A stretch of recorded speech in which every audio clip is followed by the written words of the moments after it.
बच्चों नमस्कार। मैं हूं नारायण पटेल। आपकी अपने चैनल पर आज हम बात करेंगे विद्या ज्ञानी स्कूल प्रारंभिक परीक्षा 2024, जिसकी प्रारंभिक परीक्षा 3 दिसंबर को होनी है। इसमें कक्षा 6 के लिए प्रवेश लिए जाते हैं, जिसमें सामान्य जागरूकता के प्रश्न 10 से 20 पूछे जाते हैं और ये अहम रोल अदा करते हैं बच्चों के सिलेक्शन में, क्योंकि ये प्रश्न सरल होते हैं। इन्हें बच्चे सोचकर समझकर अगर याद कर लेते हैं तो इनसे उनकी मेरिट अच्छी बनती है और वो परीक्षा में सफल हो जाते हैं। उसी को दृष्टिगत रखते हुए आज का ये हमारा छठा वीडियो है, जिसमें हमने साइंस के कुछ प्रश्न लिए हैं। तो आइए इनको हम फटाफट शुरू कर लेते हैं। सबसे पहला प्रश्न आपके सामने, मृदा अपरदन होता है पानी के कारण, प्रकाश एवं ताप के कारण, पानी और हवा के कारण, उपर्युक्त में से कोई नहीं। तो इसका सही जो आंसर होगा बच्चों, जल्दी से आप लोग बताइए।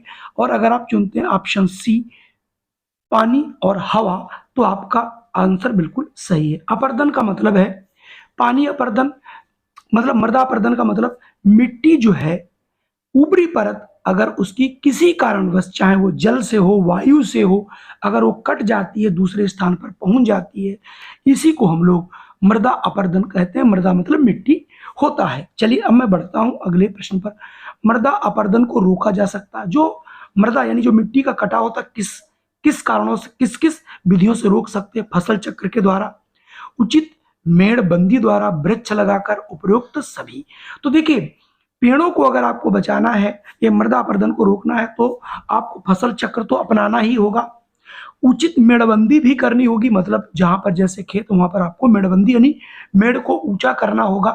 और वृक्ष सबसे बढ़िया है, वृक्षों को लगा करके पानी को धीरे धीरे रोका जाता है, इससे बहाव कम होता है। इसलिए यहाँ पर उपयुक्त सभी तीनों विधियां होंगी।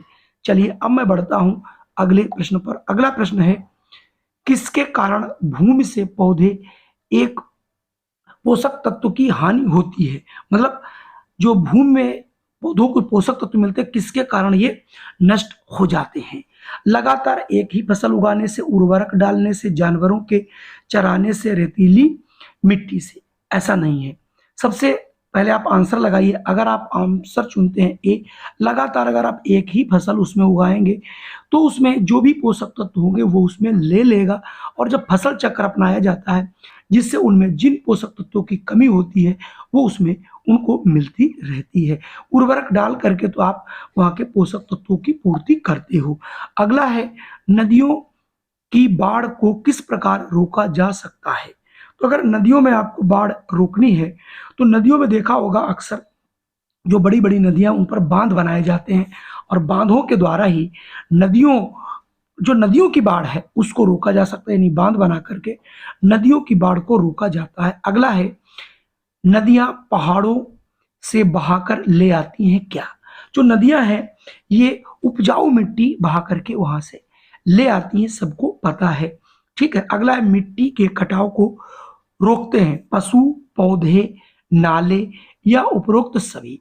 तो पहले मैं बता चुका हूं, सबसे अच्छा अगर आप कोई उदाहरण है, सबसे अच्छा अगर उपयुक्त विधि है वो है पौधों को लगा करके मिट्टी के कटाव को रोकना। अगला प्रश्न है, पहाड़ी स्थानों में मिट्टी की सुरक्षा कैसे की जाती है? आपने अगर कभी पहाड़ों पे गए होंगे तो देखा होगा वहां पर मिट्टी बहुत कम रहती है, तो उसके अगर कटाव को रोकना है तो वहां के जो खेत हैं वो सीढ़ीदार खेत बनाए जाते हैं। जैसा कि आप ऊपर देख रहे हैं, ये सीढ़ीदार खेत हैं जो कि पहाड़ी इलाकों में बनाए जाते हैं।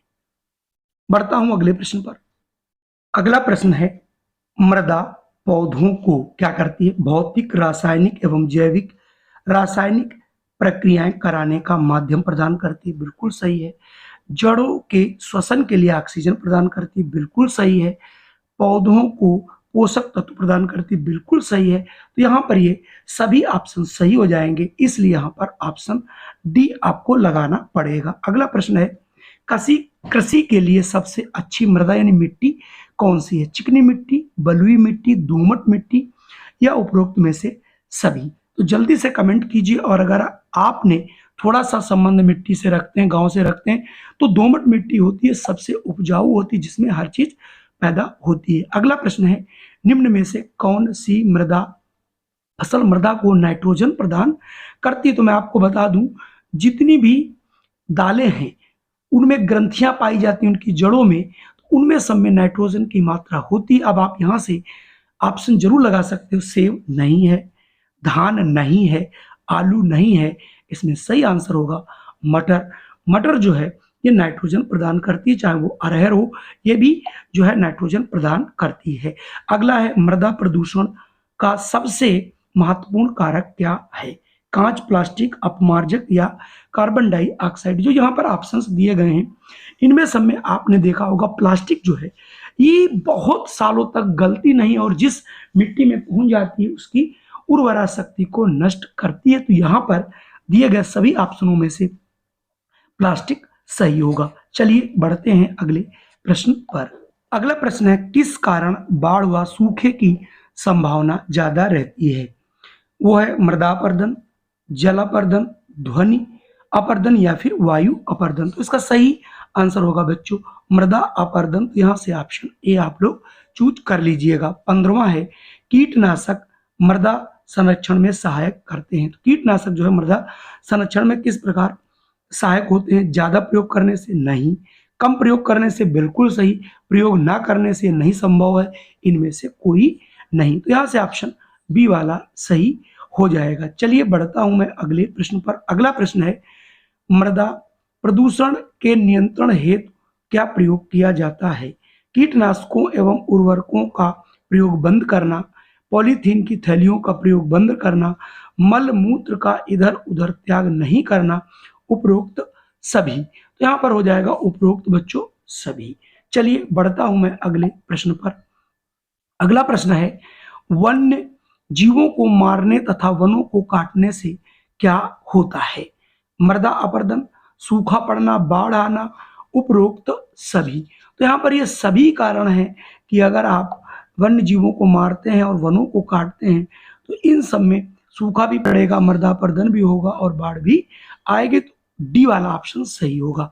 अगला प्रश्न है, मिट्टी की ऊपरी परत को बनाने में कितना समय लगता है? यानी कितने समय में जो उपजाऊपन है मिट्टी जो परत है बनने में, तो 100 से 200 वर्ष, 200 से 300, 300 से 400, 200 से 400। तो इसका समय सीमा है लगभग 200 वर्ष से लेकर के 400 वर्ष। अगला प्रश्न है, भूमि की ऊपरी परत की मोटाई कितनी होती है? 15 सेंटीमीटर, 20 सेंटीमीटर या फिर 10 सेंटीमीटर या फिर 5 सेंटीमीटर। सही आंसर होगा जो 15 सेंटीमीटर भूमि की गहराई होती है ये मिट्टी की ऊपरी परत कहलाती है जो कि उपजाऊपन इसमें रहता है। चलिए अब मैं बढ़ता हूं अगले प्रश्न। अगला प्रश्न है, मिट्टी का अपने स्थान से हट जाना क्या कहलाता है? मृदा संरक्षण हो ही नहीं सकता, मृदा अपरदन, मृदा कटान, इनमें से कोई नहीं। तो बिल्कुल सही शब्द, सही आंसर क्या होगा? मृदा अपरदन। आज के हमारे 20 प्रश्न हैं। अगले इसी चैप्टर से 15 से 20 प्रश्न और लेके आऊंगा। तब तक के लिए आप ये वीडियो देखिए। अगर वीडियो पसंद आया तो इसे लाइक जरूर कर दीजिएगा। चैनल पे पहली बार हो तो इसे सब्सक्राइब कर लीजिएगा। इस प्रकार की वीडियो आपको निरंतर मिलती रहेंगी। जय हिंद, वंदे मातरम।